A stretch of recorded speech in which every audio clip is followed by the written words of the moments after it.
pada Service Learning Project kali ini, kami akan melaksanakannya dengan cara yang berbeda dari biasanya. Karena kami secara tidak langsung berinteraksi dengan target sasaran. Tetapi kami menggunakan media sosial sebagai media utama untuk menjangkau masyarakat.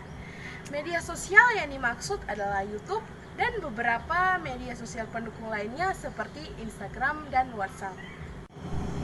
Service Learning kali ini bertemakan pentingnya kebersihan diri dan lingkungan di tengah pandemi COVID-19 serta dampaknya dalam bidang pendidikan. Nah, pada kesempatan kali ini, kami ingin mengajak teman-teman semua untuk sama-sama membangun kesadaran akan pentingnya kebersihan diri dan lingkungan. Pada saat ini juga, kami akan mengedukasi tentang beberapa hal penting yang perlu diterapkan di situasi pandemi ini. Yang pertama, cara mencuci tangan dengan benar menggunakan 6 langkah cuci tangan. Yang kedua, pentingnya penggunaan masker dengan jenis yang tepat dan cara pemakaian yang benar. Yang ketiga, etika batuk dan bersin. Yang keempat, menjaga jarak. Dan yang kelima, menjaga kebersihan lingkungan tempat tinggal.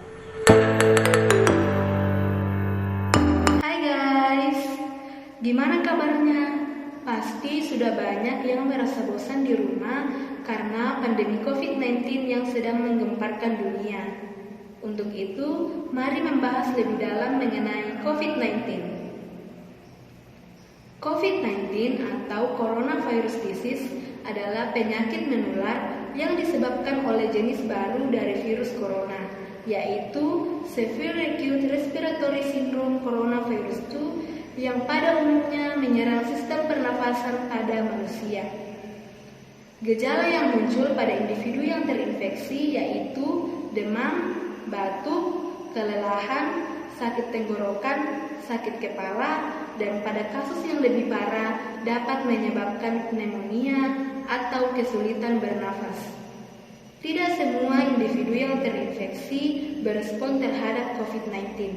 Ini disebut sebagai asimptomatik, yaitu kondisi yang mengacu pada individu yang terinfeksi tetapi tidak menunjukkan gejala apapun. Beberapa gejala yang timbul pada individu yang terinfeksi virus corona hampir sama dengan gejala pada flu. Tetapi kedua penyakit ini berbeda karena disebabkan oleh virus yang berbeda pula. COVID-19 disebabkan oleh virus corona, sedangkan flu disebabkan oleh virus influenza. Cara penularan virus corona penyebab COVID-19 dapat melalui beberapa cara. Yang pertama, penularan melalui kontak secara langsung dengan individu yang terinfeksi. Misalnya dengan bersentuhan pada saat berjabat tangan, ataupun dengan transmisi fomite, yang dimana penularan virus melalui tetesan pernafasan yang dikeluarkan oleh individu yang terinfeksi kemudian mencemari suatu permukaan dan benda, sehingga pada saat individu yang sehat menyentuh permukaan dan benda yang telah terkontaminasi oleh virus dan langsung memegang bagian wajah seperti mata, hidung, dan mulut tanpa membersihkan tangan terlebih dahulu memiliki risiko untuk terinfeksi. Kemudian, penyebaran virus melalui droplet, yang dimana infeksi menyebar melalui paparan tetesan pernafasan yang dikeluarkan oleh individu yang terinfeksi pada saat batuk, berbicara, bersin, ataupun bernyanyi. Kemudian, penularan virus melalui udara, yang dimana infeksi menyebar melalui paparan virus di dalam tetesan atau partikel yang lebih kecil yang dapat bertahan di udara dengan waktu yang cukup lama.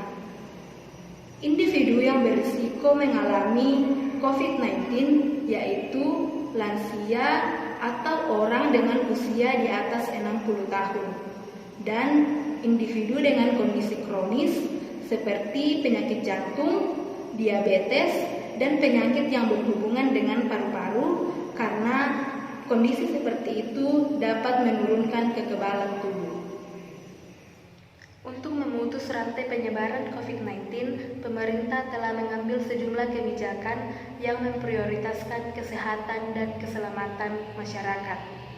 Salah satu bentuk kebijakan yang telah ditetapkan adalah belajar, bekerja, dan beribadah dari rumah.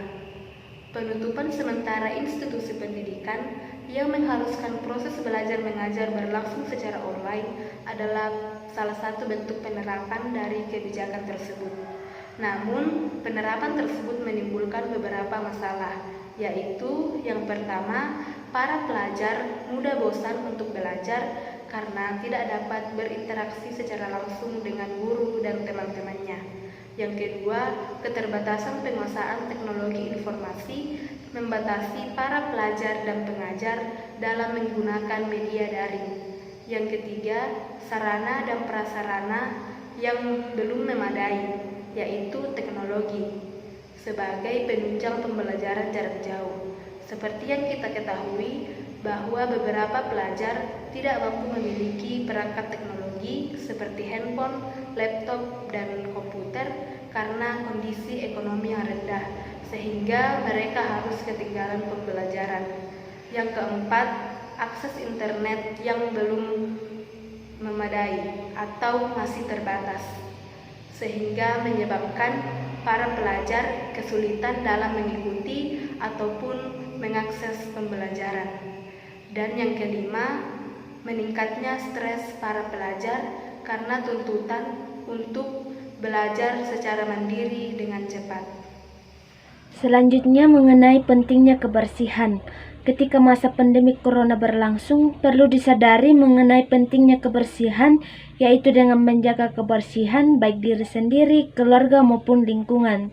Seiring berjalannya waktu, seluruh warga harus memulai tatanan kehidupan baru dan mengharuskan seluruh masyarakat untuk beraktivitas dengan menerapkan kebiasaan baru, yaitu hidup bersih dan sehat. Hidup bersih dan sehat bisa dilakukan dengan gerakan masyarakat hidup sehat, yaitu rajin mencuci tangan pakai sabun atau antiseptik, makan dengan gizi yang seimbang, rajin berolahraga dan istirahat yang cukup, jaga kebersihan lingkungan, minum air mineral 8 gelas per hari. Bila demam atau sesak nafas, segera ke fasilitas kesehatan. Gunakan masker bila batuk atau tutup mulut dengan lengan atas bagian dalam, dan jangan lupa berdoa. Dengan meningkatkan kesehatan diri sendiri dan keluarga, kita juga dapat menciptakan lingkungan yang bersih dan sehat dan dapat mengurangi risiko terkena penyakit. Menciptakan lingkungan yang bersih dapat dilakukan dengan membersihkan rumah kita sendiri, di mana rumah adalah tempat tinggal bersama dengan keluarga kita. Membersihkan alat-alat yang sering dipakai di rumah dan membuang sampah pada tempatnya supaya kita terhindar dari penyakit dan virus. Saya akan menjelaskan dan mendemonstrasikan 6 langkah mencuci tangan dan etika batuk yang benar. Saat ini, banyak orang menganggap bahwa mencuci tangan bukanlah hal yang penting. Perlu kita ketahui bahwa perilaku mencuci tangan adalah tindakan sanitasi untuk membersihkan jari jemari menggunakan air ataupun cairan lainnya dengan tujuan agar tangan kita terbebas dari kuman dan bakteri.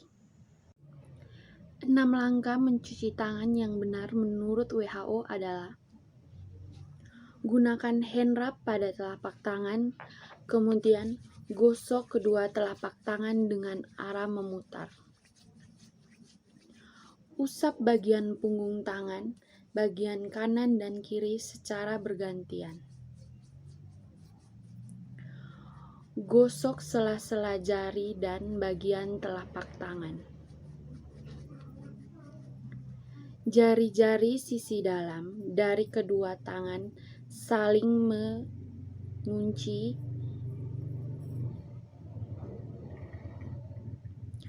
Gosok ibu jari dengan arah memutar dalam genggaman tangan kanan dan lakukan sebaliknya. Gosokkan dengan arah memutar ujung-ujung jari tangan kanan pada telapak tangan kiri, kemudian lakukan pada tangan kiri. Selesai. Demikian demonstrasi 6 langkah mencuci tangan menurut WHO. Berikutnya saya akan menjelaskan tentang etika batuk dan mendemonstrasikan etika batuk yang baik dan benar. Etika batuk adalah tata cara batuk yang baik dan benar dengan cara menutup hidung dan mulut dengan tisu atau dengan lengan baju. Tujuan etika batuk adalah untuk mencegah penyebaran suatu penyakit secara luas melalui udara bebas atau droplets dan membuat kenyamanan pada orang di sekitarnya. Etika batuk yang benar adalah sedikit berpaling dari orang yang ada di sekitar kita dan menutup hidung atau mulut kita menggunakan sapu tangan atau tisu ketika kita merasakan dorongan untuk batuk atau bersin. Kemudian, buang tisu habis pakai kita ke dalam tempat sampah.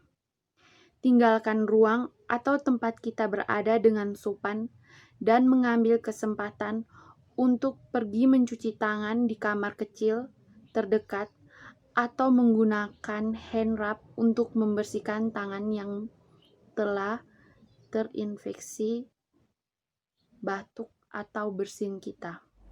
Penyebaran virus COVID-19 terjadi terutama antara orang melalui rute percikan dari saluran pernapasan dan juga kontak. Penularan droplet terjadi saat seseorang berada dalam jarak 1 meter dengan orang lain yang terinfeksi dan terjadi pajanan droplet saluran pernapasan yang kemungkinan terinfeksi, misalnya melalui batuk, bersin, atau kontak yang erat dengan orang tersebut, sehingga agar infeksi masuk melalui titik-titik seperti mulut, hidung, ataupun mata. Itulah mengapa menjaga jarak juga diperlukan. Penelitian mengenai influenza atau influenza-like illness dan coronavirus manusia memberikan bukti bahwa penggunaan masker medis dapat mencegah penyebaran droplet infeksi dari orang yang terinfeksi.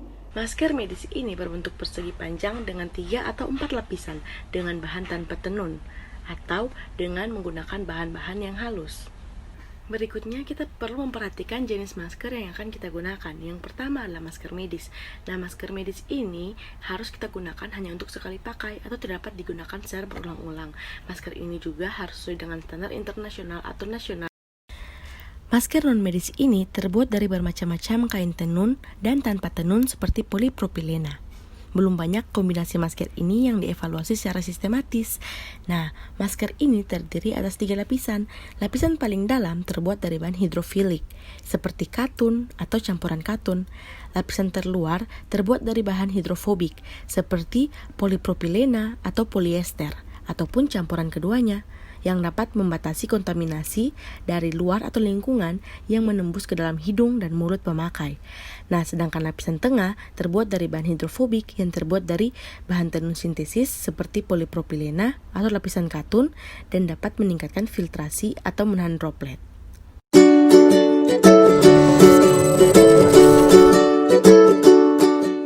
Halo sahabat Mangusada, saya Dr. Dedi, dokter umum di Rumah Sakit Daerah Mangusada, Kabupaten Badung. Kali ini saya akan berbagi informasi mengenai cara pemakaian masker yang benar menurut WHO. Pertama yang harus dilakukan adalah mencari masker yang benar, yakni yang dibuat dengan menggunakan 2 bahan berbeda dan dijahit menjadi satu. Satu sisi dibuat berwarna, sedangkan sisi lainnya berwarna putih. Mencari sisi atas atau bawah. Sisi atas biasanya dilengkapi dengan sebuah kawat di dalamnya. Sisi yang berkawat itu harus berada di atas hidung. Kawat tersebut harus ditekan agar tidak menyisakan celah yang terbuka antara hidung dan pipi.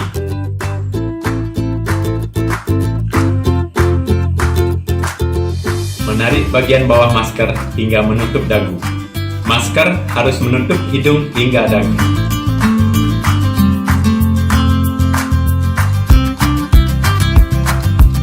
Jangan pernah melepas masker dan menempelkan di leher. Masker tidak boleh digunakan ketika sudah dilepaskan. Masker dilepas dengan menarik tali yang ada di masker. Jangan memegang sisi masker yang berwarna.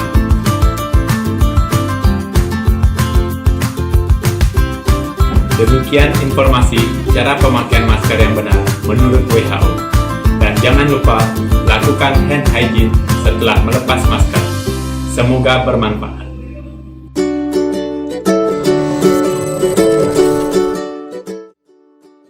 Kemudian selanjutnya mengenai kebersihan lingkungan dan pengelompokan sampah organik dan sampah anorganik. Dalam rangka penanganan COVID-19, kita perlu menjaga kebersihan lingkungan dengan membuang sampah pada tempatnya. Membiasakan membuang sampah pada tempatnya merupakan langkah yang baik untuk menjaga lingkungan kita supaya terhindar dari penyakit dan virus. Untuk itu, kita perlu mengetahui tentang jenis sampah organik dan sampah anorganik agar masyarakat dapat terbiasa membuang sampah pada tempat yang tepat, yaitu sampah organik dibuang ke tempat sampah organik dan sampah anorganik dibuang ke tempat sampah anorganik. Sampah organik adalah sampah yang berasal dari makhluk hidup dan memiliki sifat yang mudah membusuk atau terurai dalam waktu yang relatif singkat. Jenis sampah organik merupakan jenis sampah yang ramah lingkungan, namun tetap memerlukan perhatian khusus agar tidak merusak lingkungan karena sampah yang berlebihan atau kurang perhatian. Beberapa contoh sampah organik yaitu daun-daunan, kulit buah-buahan, ranting, kayu, sisa makanan, dan sebagainya yang berhubungan dengan sisa makhluk hidup. Sedangkan sampah anorganik merupakan kebalikan dari sampah organik, yaitu sampah yang bukan berasal dari makhluk hidup dan membutuhkan waktu yang sangat lama agar dapat membusuk atau terurai. Apa itu sampah organik dan anorganik? Tahukah kamu kalau sampah itu terbagi menjadi beberapa kategori? Yang dimaksud dengan sampah itu sendiri adalah material sisa yang sudah tidak diinginkan lagi setelah berakhirnya suatu proses. Contohnya, seperti saat kamu mencuci tangan dan mengelap tanganmu dengan tisu. Setelah itu, tisu tersebut tidak terpakai kembali. Secara umum, sampah dibagi menjadi dua kategori, yaitu sampah organik dan anorganik. Sampah organik adalah sampah yang mudah membusuk atau dapat terurai dengan sendirinya, seperti sayuran, daging, buah-buahan, atau kita sering menyebutnya dengan sampah dapur. Selain itu juga daun-daun kering, ranting pohon, hingga kotoran hewan termasuk dalam kategori sampah organik. Sedangkan sampah anorganik adalah sampah yang tidak dapat membusuk. Dengan kata lain, membutuhkan bantuan bahan lain untuk dapat mengolah sampah anorganik. Contohnya, botol bekas air mineral, kantong plastik, kaleng, kaca, dan lain sebagainya.